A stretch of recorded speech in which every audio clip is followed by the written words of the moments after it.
Joining us now is NBC News White House correspondent, Kelly O'Donnell. She's with us. I'm sorry, my intros are all over the place. University of Michigan professor of economics and public policy, Justin Wolfers, and New York Times White House correspondent, Tyler Pager.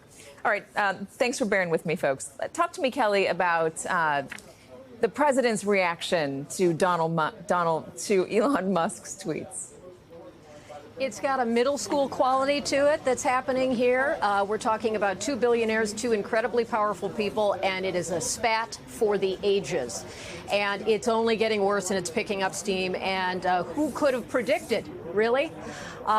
So what we heard from the president, that moment you described, I do think it does suggest that there is a breach here that may not be recoverable. Also notably, when it was asked of Mr. Musk in the Oval about the black eye that he had, he talked about it being from his 5-year-old son. At that point, President Trump claimed he was just learning about it. So today he's saying he offered concealer makeup before the event. So, you know, make of that what you will. Back and forth on their platforms, their powerful platforms that they each own, kind of ratting on each other. And it's gone to the point where now President Trump is saying, what if we cut the government spending by getting rid of the subsidies that go to Musk's companies? Well, of course, that includes SpaceX and the international efforts that he's done to help with the space station and all of that. So there may be no bounds to this bromance falling apart in front of us.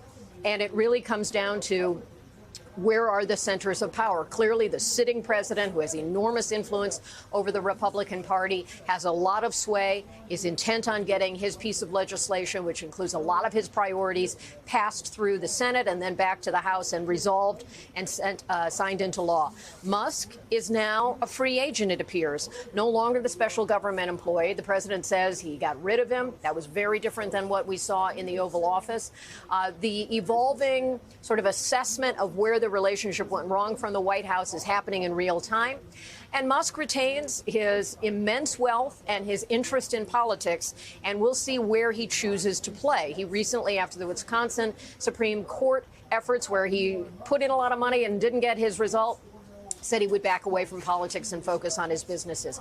So today's just one of those days that in the span of a short period of time, it's sort of like a sinkhole, a political sinkhole in a relationship that not long ago was described as co-presidents. Katie? All right, let me read a little bit of what Donald Trump posted on Truth Social. He says Elon was wearing thin. He asked him to leave. I took away his EV mandate that forced everyone to buy electric cars that nobody else wanted, that he knew for months I was going to do, and he just went crazy. Then he says the easiest way to save money in our budget, billions and billions of dollars, is to terminate Elon's governmental subsidies and contracts. I was always surprised that Biden didn't do it. Musk replied to Trump online, such an obvious lie, he says. So sad. Wow. I mean, Tyler, canceling his government subsidies and contracts would be a massive deal, obviously, for Elon Musk. But also, Elon Musk is pretty deep in a lot of national security apparatuses within this country. Yeah, Katie, it's remarkable how quickly this has escalated. What started, as Kelly just said, as a feud over this domestic policy bill has now exploded much beyond that. And for Elon Musk, a threat to the government contracts and subsidies he gets for his business could prove to be existential. So much of what his companies are doing rely on working closely with the federal government. And so it's remarkable that Trump is going really for the jugular here on something that is core to Elon Musk's private wealth and his management of businesses. And if you just take a step back to recall, one of the reasons Elon Musk was stepping away, or what he said was he was stepping away from his role in the Trump administration, was to go focus on those private businesses. And this is such a come down from just a few weeks ago when there were the parade of Teslas on the South Lawn of the White House, and Trump said he was going to spend his own money to purchase one, lamenting that Musk had dealt with a lot of professional reputational damage and his company had been hurt by Musk's work in the Trump administration. Now we're seeing the tables turn completely and Trump going after these companies with this threat on social media. So really a remarkable breakdown of a relationship that less than a week ago we saw them in the Oval Office together, and they were both heaping praise on one another and promised to continue to work together as friends and partners. Tesla, by the way, is down 14%. I'm going to put up, or we're getting a few more tweets in. Laura Loomer, I can't believe I talk about Laura Loomer so much, but she is influential in this space. She tweeted about the fight heating up. She says it'll be interesting to see what lawmakers do. Elon Musk then responded to her, and he says, oh, and some food for thought as they ponder this question. Trump has 3.5 years left as president, but I will be around for 40+ years. That's directly to Republican members of Congress. You want to get reelected? I've got 40 years of cash behind me, and I can do a lot of damage to you. Interestingly, Justin, and this is what has always made Elon Musk such a fascinating character, his more natural base of support for one of his biggest businesses, Tesla, were the Democrats. Were more progressives, people who are willing to buy EVs. And he just got rid of that. He forgoof. I can't think of the word. He left that behind in order to align himself with Donald Trump. Obviously, it helped him because Donald Trump is much more aligned with his Twitter ideas and government contracts. Donald Trump is in office now, but he is somebody who can straddle both worlds. Yeah. Look, Katie, first of all, I should apologise for smiling so much. This is a very serious business. But well, I said forgoo, so that is funny. Yeah. I'll give you that. I mean, ever since I left high school, I wanted to be one of those TV critics who could comment on the latest twists and turns from Dallas or Dynasty. And I just want to thank you for that opportunity, Katie. You're welcome. I've given it to you. You're welcome.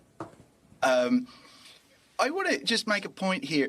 What's in the best interest of the American people in terms of electric vehicles hasn't changed between yesterday and today. But the government's willingness to subsidise Tesla has. I think what you learn from that is that the government is not serving the best interests of the American people. That might be obvious. I just wanted to highlight it because in my spare time I moonlight as an economist. The implications here are actually striking. So you just said Tesla stock is down 14%. That's about $120 billion. Musk gave Trump's campaign $250 million. So that means the stakes here, the amount of money that Musk lost, is 500 times larger than what had already been the largest intervention in any election in human history. So if you're worried about money in politics, realize the amounts splashing around here are just so many orders of magnitude larger than you could possibly imagine. And so when you read out that tweet where, truth, I'm glad we're telling the truth here, where the president said that he's going to revisit subsidizing Elon's various ventures, all of a sudden he's doing that based on some interpersonal reactions. I thought I'd go ahead and I looked up Elon's AI. I said, what is crony capitalism? And Elon's AI, Grok, tells me that crony capitalism is an economic system where business success depends heavily on close relationships between business leaders and government officials. And Elon just learned that to the tune of $120 billion, we are currently living under crony capitalism. But there are bigger, I mean, obviously it's going to deeply affect Elon Musk, but to the point I was making with Tyler Pager, so Donald Trump's talking about ending his federal contracts. You have some folks on Twitter pointing out that it would be the end of the International Space Station and provide no way to deorbit. Elon Musk retweets that person and says, this just gets better and better. Go ahead and make my day. There's so much heavy integration. It's not just crony capitalism. You scratch my back, I scratch yours. Obviously, that's there. But there's so much integration between Elon Musk's systems and companies within our government infrastructure. It's not just Doge.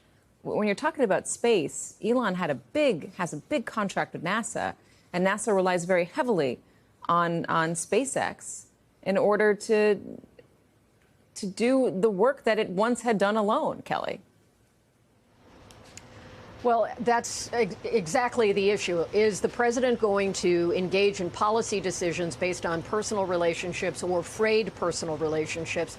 Is there a process here? And one of the things we've heard reinforced in the time of this second Trump administration is their view that it is very much a top-down policy-making enterprise. It is not coming from the agencies in an interagency way. It is not coming up from the experts in the government.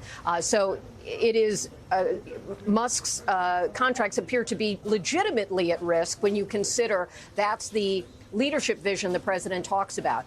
And we'll see if this cools off, if there's a phone call, if there's an attempt to repair it. We'll see how that plays out. But yeah, clearly, both men have a lot of political and financial capital working and grinding in this space about how they can show their influence and who will ultimately be the top dog. One of the things we saw with Musk is that although he's the richest man in the world, he was always deferential to the president in the space of the White House. Now, unleashed from that, you don't see quite that dynamic at play. Yeah, there's a lot of big consequences here. It's not just politics. It's not just, as I said, it's a lot of integration. One more thing just to talk about how this is becoming a soap opera. There's been a lot of online anger amid the MAGA world about the Epstein files, this idea that, you know where this is going, Justin, that folks working at the FBI now, Kash Patel, Dan Bongino, weren't being forthright, Pam Bondi weren't being forthright in releasing the Epstein files. They thought there was more there that was being held back by the government. Well, Elon's now tapping into that. He says, time to drop the really big bomb. At Real Donald Trump is in the Epstein files. That is the real reason they have not been made public. Have a nice day, TJT.